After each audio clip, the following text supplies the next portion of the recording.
Today we've built a potato cannon.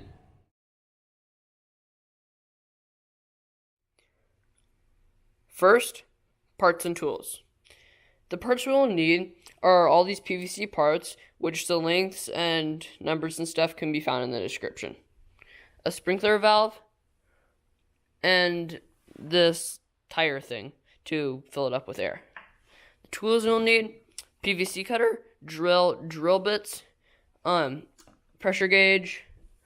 This is a piece for a air compressor that you would just switch on to blow air. A little adapter piece, Teflon tape, PVC cement, and epoxy. The next step will just be to put all the parts together, make sure everything fits.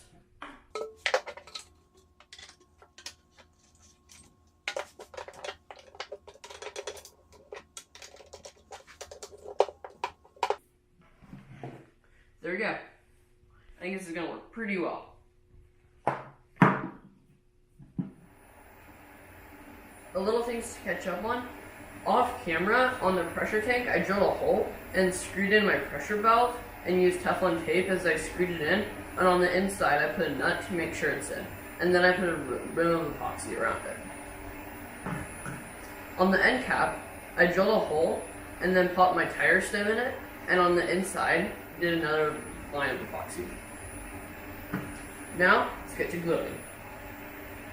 Before we glue, we want to deburr all of the ends and primer them all so the glue holds well and everything's clean. Let's start primering.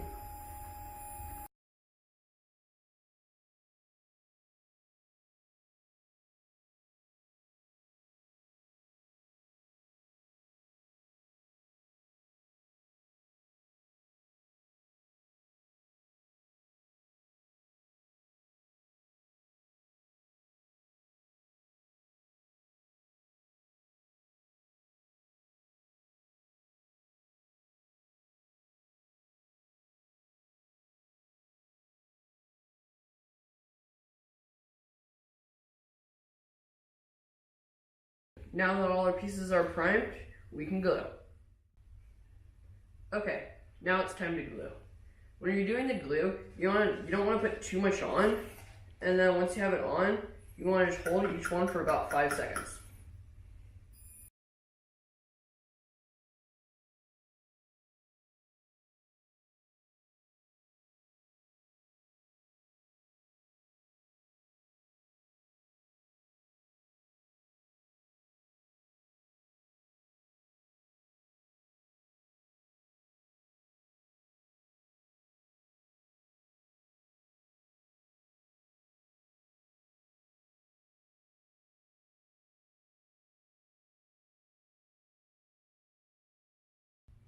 Now since we're doing a screw-in one, I'm not going to actually glue it.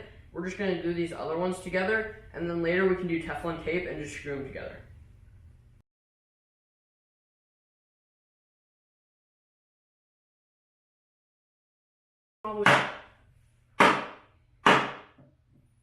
This piece wasn't really going in very well, so I just stepped on it a bit and it slid all the way in.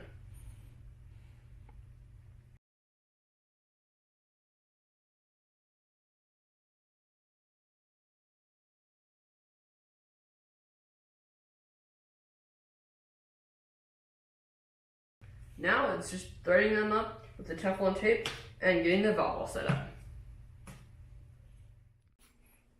The next piece we'll want to build is the trigger. I use a sprinkler valve, and the pretty much way to do this is you unscrew your bleed screw, put in epoxy, and screw it back in so air can't leak out. Then take off your motor and screw in your brass piece, as you can see right in the inside there, and then screw on your trigger or your valve piece, but make sure you do use Teflon tape. And then line it up how you want the trigger. So we can see the arrows are pointing this way. I'm gonna have mine like this. And now just keep that lined up, and you can screw your base down.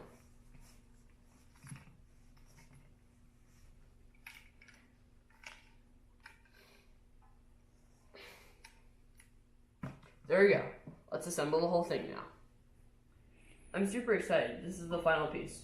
We've let our epoxy and glue set up overnight, so now it's time to do Teflon tape on all the threaded parts. When we're doing the Teflon tape, we want to wind it the opposite way of the thread so it doesn't come unwound when we're screwing them together.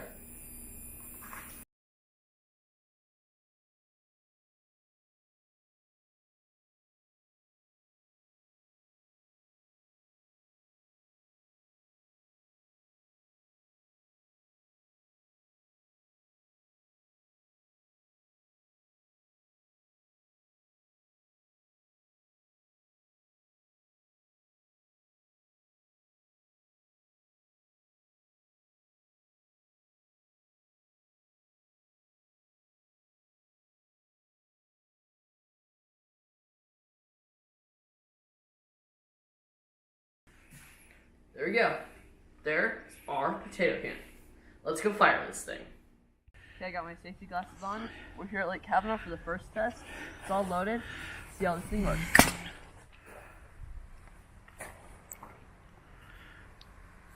That is pretty cool. We're now at 60 psi. See how far it goes. That's pretty good. We're now at 90 psi on our pressure gauge. See how far it goes.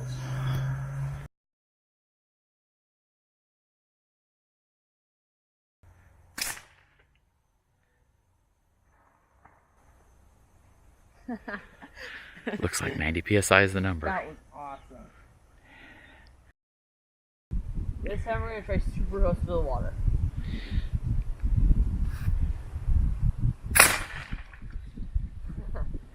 That was cool. I consider that project a success. It shot pretty far. I think maybe having a slightly bigger air tank would have helped with range, but ours worked pretty good. Also, the reason why we did a removable barrel is so that we can maybe make a smaller one that you can shoot Nerf darts, or a giant one that can shoot pumpkins? That wouldn't work. Oh well, see you guys in the next video. Subscribe!